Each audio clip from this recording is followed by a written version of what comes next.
السلام علیکم۔ میں ہوں خالد مصطفیٰ، اپنے پروگرام ناظرہ کے ساتھ کیلکری کینیڈا سے تمام لوگوں کی خدمت میں آداب اور سلام، اور وہاں تک پہنچے جہاں تک کسی کا گمان بھی نہ پہنچے۔ ہنستے رہو، مسکراتے رہو۔ اور میں اپنے پروگرام آج جو ٹاپکس میں لے کے آیا ہوں، وہ ایک تو عمار جو اس کی انتقال ہوا بچے کا، اس کی جو فیملی کے ساتھ ہو رہا ہے اس کے متعلق میں بات کروں گا، اور نمبر دو عمران خان صاحب کی جو دفعات شامل کی گئی ہیں نئی بغاوت کی، اس پہ تھوڑا سا ڈسکس کروں گا۔ تو اور بہت ساری چیزیں ہیں، لیکن میں ایک پروگرام میں تو نہیں کر سکتا، لیکن کوشش کروں گا کہ یہ جتنا حد تک کمپلیٹ ہو سکتا ہے اس کو کروں میں۔ سب سے پہلے میں ان لوگوں کا شکریہ ادا کرتا ہوں جنہوں نے لائک کیا، اور ان لوگوں کا بھی شکریہ ادا کرتا ہوں جنہوں نے تنقید کی کہ اس کو اور بہتر کریں۔ میں کبھی تنقید سے گھبرایا نہیں۔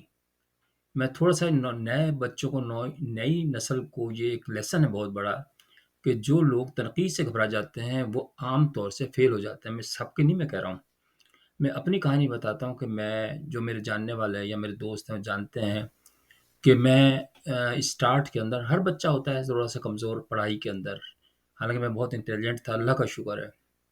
تو لیکن یہ ہے کہ سب لوگوں نے بلی کرنا شروع کر دیا، یعنی مذاق اڑانا شروع کر دیا، دوستوں نے، کزنوں نے۔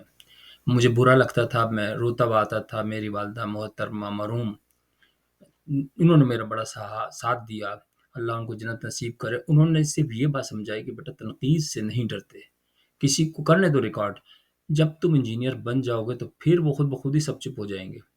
اور وہی ہوا کہ الحمدللہ میں نے محنت کی اور اللہ نے کامیابی دی۔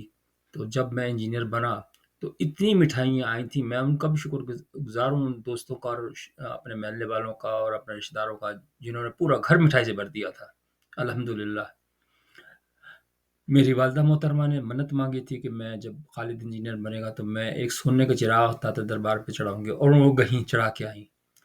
تو یہ تو خیر دیکھیں نا، میں یہی کہتا ہوں کہ تنقید سے نہیں گھبرانا چاہیے، لیکن میں تھوڑی سی ان لوگوں کے لیے میں ذرا پیش خدمت کرتا ہوں کہ دیکھیں، میں تو اس میں صحافت میں نیا نیا داخل ہوا ہوں، اور میرا جو پوزیشن ہے وہ ورچوئل انالسٹ ہے، ورچوئل صحافی ہے، مطلب دور سے بیٹھ کر میں خبریں دیکھتا ہوں اور ان پہ تبصرہ کرتا ہوں۔ اس کی وجہ کیا ہے؟ اس کی وجہ یہ ہے، الحمدللہ یہ سب بچوں کے لیے یہ بھی لیسن ہے کہ دیکھیے، جس طرح سب سے بڑا دنیا میں پہاڑ کون سا ہے؟ ماؤنٹ ایوریسٹ ہے۔ اس کی مختلف پیکس ہیں۔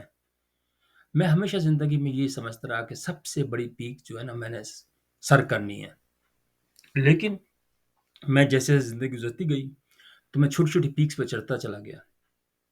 یہ صرف سمجھنے کے لیے ہے۔ سب سے پہلے میں نے انجینئرنگ کی، پھر ماسٹرز کیا الیکٹریکل انجینئرنگ میں یونیورسٹی آف انٹاریو سے۔ اس کے بعد پھر میں نے پروجیکٹ، میں نے ایک چوٹی میں نے یہ سر کی، پھر دوسری چوٹی میں نے یہ سر کی کہ میں نے پروجیکٹ مینجمنٹ کا کورس کیا یو ایس اے سے، پھر تیسری کی رسک مینجمنٹ میں یو ایس اے سے۔ تو اب یعنی مطلب میں نے کافی چوٹیاں سر کر لی الحمدللہ، اور میں ایز اے رسک اسپیشلسٹ کام کر رہا ہوں آج کل بھی۔ تو لیکن یہ ہے کہ ابھی ایک چوٹی رہ گئی ہے جو سب سے بڑی ہے، ماؤنٹ ایوریسٹ کی سب سے اوپر والی، اور میں نے اس کے لیے اپلائی کر دیا ہے، جو میں پی ایچ ڈی کا پروگرام ہے نیورو سائنس کے اندر۔ تو اس کے اندر ظاہر میں شیئر نہیں کر سکتا اس وقت کیا میرا ٹاپک ہے، لیکن بڑا دلچسپ ٹاپک ہے۔ تو اللہ تعالیٰ کامیاب کرے، آپ لوگوں کی دعاؤں سے انشاءاللہ وہ بھی کامیاب ہو جائے گی۔ مقصد میرا یہ ہے اس پروگرام بنانے کا، میرا پیسہ کمانے کا کوئی مقصد نہیں ہے، لیکن اپنے لوگوں کو روشناس کرانا کہ بھائی آپ لوگوں کے ساتھ ہو کیا رہا ہے، کون آپ کے ساتھ گیم کھیل رہا ہے۔ کیوں؟ دیکھیے، انسان کو سب سے زیادہ خبردار جو رہنا چاہیے نا، وہ انسان سے ہے۔ اللہ تو آپ کو رحم کرتا ہے، آپ کو فیسلٹیز دیتا ہے، لیکن سب سے بڑا دشمن آپ کا انسان خود ہے۔ وہ کون ہے؟ وہ آپ کے رشتہ دار بھی ہو سکتے ہیں، آپ کے قریبی بھی بہت ہو سکتے ہیں، بہن بھائی بھی ہو سکتے ہیں، ہر ایک ہو سکتا ہے۔ آپ ان سے محتاط رہیں، یہ نہیں کہ نفرت کریں، بی کیئرفل۔ تو یہ تھوڑی سی میں نے تمہید باندھی آپ کو، امید ہے پسند آئے گی، لیکن میں ترقید والوں سے یہ میں کہتا ہوں کہ انشاءاللہ تعالیٰ امپروو کروں گا، اور آپ کو خوشی ہوگی دیکھ کر۔ تو اب ٹاپک پہ آتے ہیں۔ پہلا ٹاپک جو ہمارا ہے عمار، جس کا انتقال ہوا باپ کے صدمے کی وجہ سے۔ میں بھی آپ لوگوں کے ساتھ ہی ہوں، اور مجھے بے انتہا دکھ ہوا۔ ظاہر جس کے بچے ہوتے ہیں، ظاہر وہ باپ جو ہوتا ہے وہ اس فیلنگ کو سمجھ سکتا ہے کہ کیا ہوا ہے۔ ٹھیک ہے، تھوڑی سی نرمی ان کو کرنی چاہیے تھی، کیا ہوتا ہے جو حکومت وقت ہے، کیونکہ یہ برا وقت تو کسی بھی آ سکتا ہے نا. تو ظاہر ہے کہ ہم تو صرف ریکویسٹ کر سکتے ہیں اتنی دور بیٹھ کے کہ دیکھو بھائی، خدا نہ بنو، انسان بنو. انسان ہر ایک انسان ہے، بہت لاچار ہے آج. ٹرمپ کی کوئی حیثیت نہیں، کل اس کی حیثیت تھی. آج انسان تو انسان ہی ہوتا ہے نا. اس کے پاس پاورز ویسے کچھ نہیں ہوتی، لیکن وہ جو پاورز ہے وہ کلیکٹ کرتا ہے. تو اس لیے آپ یہ نہ بنے ہر تکلیف جو ہے. اچھا، اب میں دوسرے اینگل سے سوچ رہا ہوں کہ دوسرے اینگل سے میں آپ کو بتاؤں. بہت سارے لوگ کہہ رہے ہیں کہ جی یہ اس کے باپ نے یہ کیا، اس کو آزاد کر دینا چاہیے تھا بغاوت کے مقدمے میں سے. یہ میں ایک صرف بات کہتا ہوں کہ بھائی دیکھیں، آپ نے کیوں ایسی چیزوں میں انوالو ہوئے. نمبر ایک بات یہ ہے، پہلی بات تو یہ ہے نا کہ جب آپ کی ایک فیملی، یعنی مطلب اس کی عمر ہوگی کوئی تقریباً 35 کے لگ بھگ ہوگی اس آدمی کی، اس کے باپ کی. آپ کو ضرورت کیا تھی کہ اتنے آگے بڑھنے کے لیے کہ مجھے وہ مل جائے، کیا ہوتا ہے ستارہ، وہ مل جائے، وزارت مل جائے. اس کا مقصد تو یہی تھا نا. وہاں لالچ بھری پڑی ہے نا. اب انہوں نے کروڑ 2 کروڑ تو عمران خان کو بھی دیے ہوں گے اپنے ٹکٹ کے لیے، پی ٹی آئی کے لیے. اگر کروڑ 2 کروڑ، میں گارنٹی سے کہتا ہوں کہ اگر کسی انسان کے پاس پاکستان میں 1-2 کروڑ ہو تو اس کو نوکری کرنے کی بھی ضرورت نہیں ہے. وہ فکس کروا دے اور آرام سے زندگی گزارے. آپ کے 2 چھوٹے چھوٹے بچے معصوم، ابھی بیوی بھی آپ کی بیمار پڑی ہیں. اب وہ حقائق سے تو پردہ نہیں اٹھا سکتے آپ. یہ تو حکومت سے نہیں کہہ سکتے نا کہ بھئی آپ بغاوت کا سب سے خطرناک مقدمہ ہوتا ہے، اس سے بچت ہو ہی نہیں سکتی. کیسے ہوگی بچت؟ مجھے بتائیں. وہ لڑکی مجھے یاد آتا ہے، وہ جو کسی جنرل کی جو نواسی ہے، تو وہ بیچاری پھنسی ہوئی، حالانکہ اس کے پاس سب کچھ تھا، لیکن بس برا وقت آتے دیر نہیں لگتی. تو کہنے کا مقصد یہ ہے کہ اپنے آپ کو بھی کنٹرول کرو. میری والدہ ہمیشہ یہ کہتی تھی کہ جہاں جھگڑا ہو وہاں مت جاؤ، دور رہو. بھائی آپ کو پاکستان کی سیاست کا پتہ تو ہے، وہ تو لوگ تو فائدہ اٹھاتے ہیں. اب میں عمران خان کو برا نہیں کہہ رہا، لیکن پارٹی جو ہوتی ہے نا وہ تو اپنا فائدہ کر کے، ایون بھٹو کے دور کے اندر بہت سارے لوگوں نے، جو عدم اعتماد کی تحریک آئی تھی، لوگ کام نہیں کرتے تھے، ان کی نوکریاں ختم ہو گئی تھیں ضیاء الحق کے دور میں، تو ان کو کوئی پوچھنے والا نہیں تھا، وہ خودکشی کرنے پہ مجبور ہو گئے. تو کوئی بھی آپ کی مدد نہیں کرتا، آپ کو خود دیکھنا پڑتا ہے کہ اتنا آگے نہ انوالو ہوں. اب میں 2 صحافیوں کا ذکر کروں گا. ایک تو پاشا ہے، سمینہ پاشا. میں اس کی بڑی عزت کرتا ہوں اس لیے کہ یہ بڑے دل سے بولتی ہے، اور اس کو درد ہوتا ہے کہ حالات پہ، پاکستان کے حالات پہ بالکل، لیکن اس کے اندر وابستگی نظر آتی ہے کہ عمران خان، کیونکہ صحافت کا کام یہ ہوتا ہے کہ نیوٹرل، آپ نیوٹرل رہیں. عمران ریاض کے ساتھ بھی یہی ہوا. وہ جو غائب ہوا نا، وہ اسی لیے غائب ہوا کہ بھائی تم، صاف لگ رہا تھا کہ عمران خان کا فیور کر رہا ہے.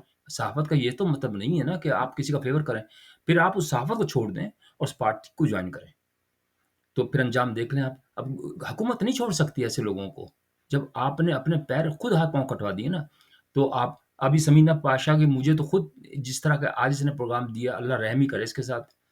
تو مسئلہ بھائی تم خاتون ہو، خاتون. اب میں اس کا جو عافیہ صدیقی کا ذکر کرتا ہوں کہ بھائی تمہیں جانے کی ضرورت کیا تھی عورت ہوتے ہوئے تمہیں افغانستان کے اندر. اب جو تمہیں مصیبت پڑی، بچے تمہارے برباد ہو گئے، تمہاری زندگی تمہاری برباد ہو گئی. عورتوں کو رہنا چاہیے گھر کے اندر، ٹھیک ہے، آپ اور دوسرے شعبوں میں بھی کر سکتا ہے آدمی، لیکن اگر آپ اس طرح اتنا آگے نکلیں گے نا تو پھر واپسی بہت مشکل ہوتی ہے. تو اس لیے میں یہ کہتا ہوں وابستگی شو مت کرو کسی کے ساتھ. ہاں ٹھیک ہے، کرو ضرور. منصور صاحب کا میں بہت شکر گزار ہوں کہ ان کی میں سنتا ہوں ان کے پروگرام اور بڑا متاثر ہوتا ہوں. تو ظاہر ہے کہ ہمیں بھی انکریج کریں، ہم بھی نئے صحافی ہیں ایک طرح سے.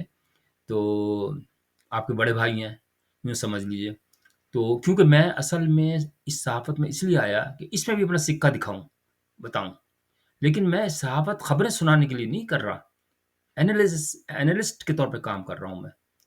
کیونکہ مجھے پتا ہے کہ as a risk management specialist کیا کیا چیزیں کر سکتا ہے آدمی. آبزرویشن میں بہترین کر سکتا ہوں، اور اینالسٹ کے طور پر بہترین کام کر سکتا ہوں کہ کس طریقے سے خبروں کو آپ اینالائز کر سکتے ہیں صحیح معنوں میں.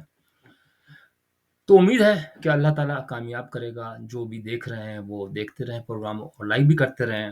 اچھا، اب مین ٹاپک کی طرف چلتے ہیں. عمران خان صاحب کی دفاع جو شامل کی گئی ہے بغاوت کی، بالکل ٹھیک ہے کہ یہ بہت سیریس وہ ہے، لیکن سوال یہ پیدا ہوتا ہے کہ لیڈر وہ ہوتا ہے جو اپنے ساتھیوں کو بچائے. پہلے ان کی جو رویہ ہے نا، میں نے یہ دیکھا واقعی. کسی لڑکی نے، اس نے بھی کہا تھا، مزاری کی جو بیٹی ہے، اس نے بھی یہی کہا تھا کہ وہ ان کو اپنی فکر ہوتی ہے اور اپنی بیوی کی فکر ہوتی ہے۔ ابھی میں جب سے دیکھ رہا ہوں نا، جب سے یہ اندر ہے نا، 40 دن ٹھیک ہے، ہو گئے 40 دن، کوئی مسئلہ نہیں ہے، لیکن روز ان کا وکیل جو 15 ہے، وہ اپنے بس پیسے کھڑے کرنے کے لیے آج پریس کانفرنس سے کر رہا ہے، آج یہ کر رہا ہے، ایک دوسرے شاہین صاحب ہیں، وہ جوریسڈکشن کے اوپر ہی لگے رہتے ہیں کہ 258 کے تحت یہ نہیں ہو سکتا، 216 کے تحت یہ نہیں ہو سکتا۔ اور وہ جو پنچایت صاحب ہیں، وہ تو اس کے ٹیم کے ممبر ہیں، ایک طرح سے وہ جماعت کے ہیں، وہ کہتے ہیں میں چھوڑوں گا نہیں میں ان کو یہ۔ بھائی اس سے کچھ نہیں ہوتا، اس سے کچھ نہیں ہوتا۔ یحییٰ بختیار نے بھی بھٹو صاحب کا کیس لڑا تھا، لیکن انہوں نے ہروا دیا تھا، کیونکہ جب آپ دوسری طرف چلے جاتے ہیں نا، تو بلکہ بھٹو صاحب ناراض ہو گئے تھے یحییٰ بختیار سے کہ انہوں نے کوئی اس پہ نہیں لڑا، میرٹس پہ۔ بھائی اگر کسی نے پیسے کھائے، یوں سمجھ لیں ایگزامپل، کسی نے پیسے کھائے ہیں، تو اگر آپ دوسری طرف لے جاتے ہیں کہ یار یہ بہت وسط 70 کے اندر نماز پڑھتا تھا، اس سے تو کوئی تعلق نہیں ہے نا عدالت کا۔ عدالت تو آپ کے اوپر جو الزام ہے اس کو آپ نے پروف کرنا ہے کہ یہ غلط ہے، آپ نے جو کیا غلط کام، اب یہ نہیں ہے کہ آپ بے گناہ ہیں۔ آپ نے جب ایویڈنسز ظاہر کرتی ہیں کہ آپ شامل تھے اس کے اندر، آپ کو یا تو خود اپنے پر لے لینا چاہیے تھا کہ بھائی آپ چلو، میں ہوں اس کا ماسٹر مائنڈ، تو مجھے سزا دے دو، نو پرابلم، لیکن میرے تمام آدمی کو رہا کر دو۔ تو آپ کا لوگ بس آپ لوگوں کو دل جیت لیتے۔ اب آپ روز آنے لگے ہوئے ہیں کہ ضمانت ہو جائے، اب وہ بھی سمجھ رہے ہیں کہ اس کا پیسہ خرچ کرو، آج ضمانت ہوگی، اب دوسرا اب بغاوت کا کر دیا، اب اس پہ رہائی نہیں ہو سکتا، بس ختم، کیس ہی ختم، اب کچھ بھی نہیں ہو سکتا۔ تو میں یہ عرض کر رہا ہوں کہ اس کے دوسرا جو میں پروگرام بناؤں گا نا، پورا بغاوت پہ، جو ان کا میں وہ جو اسٹوری انویل کروں گا نا، وہ آپ دیکھنے والی ہوگی کہ یہ ایکچولی ہوا کیا تھا ان کا سارا۔ تو کیونکہ ٹائم کم ہوتا ہے نا، تو اس لیے ہمیں ظاہر تھوڑا شارٹ رکھنا پڑتا ہے۔ تو اللہ ان کے ساتھ رحم کرے، لیکن سملیرٹیز جو میں نے پہلے ہی بتائی تھی کہ 1977 میں جو ہوئی تھی بھٹو کو جو پھانسی لگی تھی، اور ان کے اوپر جو ہوگی وہ بالکل سیم ہوگی۔ یہ میں اگلے پروگرام میں آپ کو بتاؤں گا۔ پروگرام دیکھتے رہیے گا اور پسند کیجیے گا، لائک کیجیے گا اگر آپ کو اچھا لگے۔ بہت شکریہ، السلام علیکم۔